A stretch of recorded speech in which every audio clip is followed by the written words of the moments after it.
Hey, race fans, I'm glad you guys came back. Man, I've been busy. I hired Trevor to give me a hand. We're remodeling Connie's kitchen, and we put in a new toilet.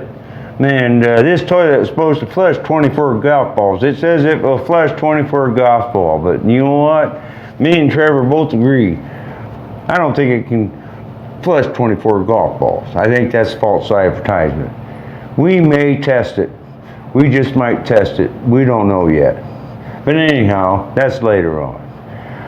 And one other thing, all you people that say that young people today aren't worth a hoot and everything else and blah, blah, blah and all that, well, what you're doing is you're looking at the wrong young people.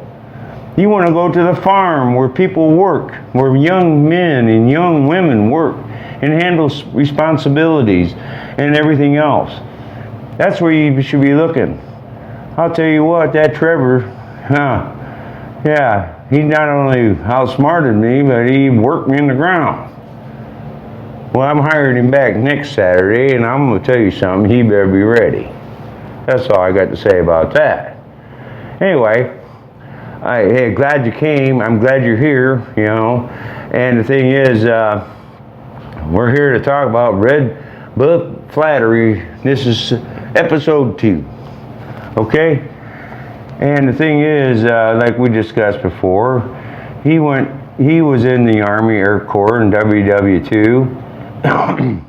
Excuse me, which I'm not really sure what he did there, but he was in there and he served. He served his country and he came home, and you know, he got hanging around, and a guy named Bayless Levet. Now I don't think that name's pronounced quite correctly, but anyway, Bayless Levet. Well, Bayless took a liking to him, and of course they got along real good.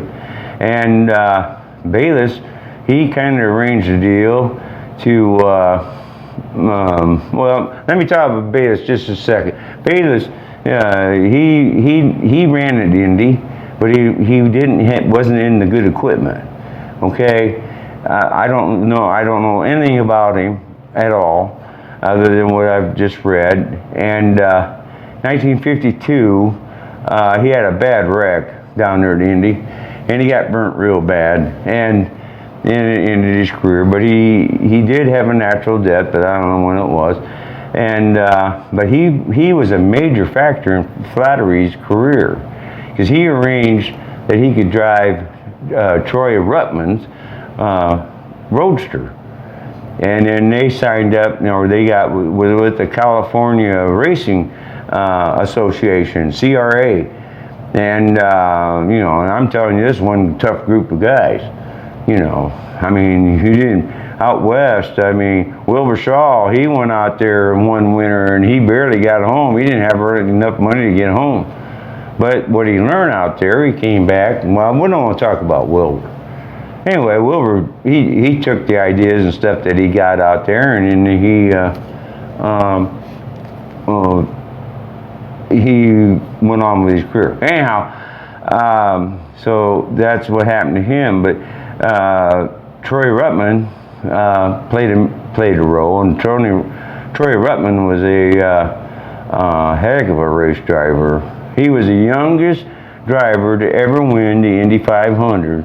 He was 22 years old in 80 days, and nobody's done it any younger yet. And that's over 100 years of racing, okay? And furthermore, I've heard, now, down in Indy, I'm a rail bird. A rail bird hangs around the rail, you know, we know what's going on. Or, you know, we got a good idea, and so on and so on. And when you're down there, that's why I go down during practice, because the rail birds are down there. And you learn a lot of things. Well, I've heard this from more than one guy. They honestly think he was younger than that, because they think that he used his brother's license to drive.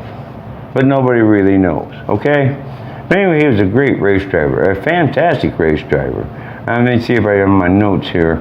That's all I said about him. Well, I don't really want to say, but I'm positive he won the Indy 500. And someday we'll probably do a show about him. And then, well, Flatery is with the CRA.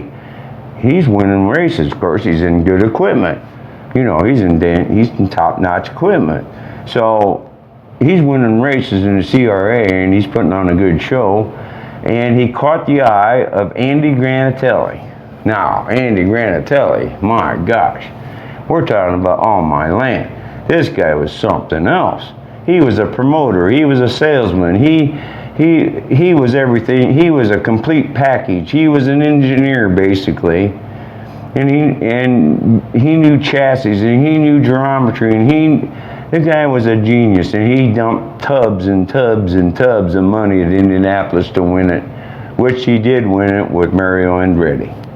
I can't remember what yesterday. I was at that race. That was 1969, I think, maybe 1970. Yeah, 69. Yeah, me and Connie were there. We seen him win it. I was so excited because I was an Andy Granatelli guy. You know, Andy was the car owner. But anyway, Andy, he had this deal called the Hurricane. I mean, this one deal. I mean, this guy did all kinds of stuff. You wouldn't believe all the stuff this guy done. Anyway, he had this deal going called the Hurricane Hot Rod Association. Yeah, and they raced at Soldier Field, okay, in Chicago. And he put the deal together, and Andy was a promoter, and Andy knew how to entertain. And the thing is, at this deal, this Hurricane deal, they had ringers out there, okay? What I call them ringer. You know, the guy flip a car down the straightaway, or hit the wall, or flip on his roof, or whatever, and they got paid to do that, okay? To excite the fans. And then every accident on the speedway, you had to get an ambulance, and the ambulance would come out with these red lights going and everything, and the crew around, and they were saying, and they put them in the ambulance, you know, and then the ambulance would go out with these siren, run and go out. But then, heck, if the guy was okay, geez, Pete, oh man. Anyhow, if the guy was okay, he just got out of the ambulance, you know, went back to pits and whatever. It was all entertainment. But the thing is, they stayed out of the way of the real racers. They had the top-notch drivers that you could find in Flatery, so he was one of them. And Troy Ruttman was one, and I don't know, there's a list. The guys that ran there, and they got paid good money, you know. And the AAA, you know, they came along. That's who ran IndyCar back then. You know, and man, one driver, well, I think more than one, were banned for a year from the AAA for running a Hurricane deal. But they had to eat. You know, of course, them things have changed now, okay? In the AAA, now I have nothing against AAA. And, Wilbur got in trouble with the AAA, you know. I don't know how much. You know what I ain't going to tell you that story. Anyhow, amazing. But anyhow, they had these ringers in there. And the thing is Flatery didn't like that crap. He didn't care for that. He thought that was a bunch of hokey. We're out here to race. We're out here to play, like a circus, But the races were races, okay? I mean, they actually raced. But they had this other stuff going on to entertain the crowd and to fill the seats. And Granatelli, he was, hang on a sec. Hey, look at that. See, I'm just like the race drivers. Hey, I'm telling you, this stuff is great. Anyhow, I mean, it is great. And Kyle don't give me a dime, then that's fine. Granatelli put him into his Indy car. He hired him, okay? And he put Flatery in it, and the thing is, Granatelli bought all the Millers. He bought all the Millers, and they were out of date and everything. Miller was a race car to have. I'm telling you, Miller, we're going to do a show about Miller. That guy was unbelievable. One year, I think there was 32 or 30 Miller cars in the Indy 500. He sold race cars. He built them out in California, okay? I mean, these were built from the ground up. And I'll tell you what, they're the most beautiful race cars I've ever seen. But anyhow, he bought all the Millers, and he dropped hot rod engines in them, and he dropped a Mercury engine in it, and he called the car Gilmore. No, not Gilmore. Oh, geez, I'll get that name straight. But that's the name of their speed shop. Grantzer Mercury Miller. That was the name of the car. And Flatery went out and took the rookie test, but they was having trouble, and they couldn't get the car up to speed that year. Okay, but then he came back in 1950, and he came back in 1950 with Granatelli, and they finished 16th. Okay, in the Indy 500, and so that was that. You see, I get information from a lot of people, and the thing is that this is from Brett Williams. Brett Williams is a good friend of mine. He's a dairy farmer up in Michigan. I'm not sure what the name of the town is, and I've been there 100 times. His dairy's there. He used to drive race car. He used to drive sod sprints.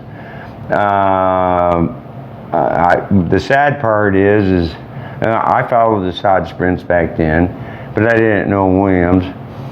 But I know him now. He's a great guy. So Brett sent me this. He's my WWO reporter or information guy. Carl Larson put on a clinic last night. Unbelievable, by far the best driver in the world, and I can't argue that. Best driver, you better believe. And then Tyler Courtney started 8th and finished 17th. Now I'm a little, me and Brett have talked about this, okay? Anyway, Courtney, he's got a new car. He's on strange tracks. But anyhow, Rico had a good night. Rico, he's sponsored by Rowdy. He's my driver, okay? And so that's kind of the report from Brett Williams. And he knows what he's talking about. He used to drive. He's a WWO guy. To his tips of his toes, okay? And there's nothing wrong with that. There's not a thing wrong with that. That's his series, and that's the one he loves. And the only thing about Brett that I don't care for, and which I think he's breaking himself of, he talks negative about the other series, okay? Well, I disagree with that. Every series is a series, and that's the way it goes. Well, anyway, thanks for your time, guys. We got us a report from Brett, and he's a great guy. Me and him, he's a great guy. We go racing together. I went to Knoxville with him, 3 times, I don't know. We didn't beat each other up or kick each other's ass or anything. We had a lot of fun. A lot of fun. And so I gotta go. I really do. I wish I could talk longer. I sure appreciate. Now see, there you go again. I'm a little loose. Okay, thumbs up, thumbs down. Okay, and subscribe button. And I'm sorry, but the problem with me is I don't really give a hoot about it, but they do, and so I got to keep them off my back. And I must have to start doing better at that. Okay. I really appreciate all your support. We are making every change under the sun to make this show better for you. And this show is for you guys. It's not. I'm just having fun, okay? I'm just having fun. That's all. But I want to share my love for this sport with you, okay? And you guys have a great day. You know my motto. If you walk down the street and you see somebody, say hi. Hey, what's going on? Hey, well, it doesn't cost you anything. And when the waitress comes up, you can tell her how good looking she is and all that kind of stuff. But make her feel better. Make her happy to wait on you, and make so on and so on. Just make somebody's day. Just make somebody's day. That's all. That's my motto. Thanks for watching, you guys. I really appreciate it. We'll see you next time with Flatery 3. Thanks.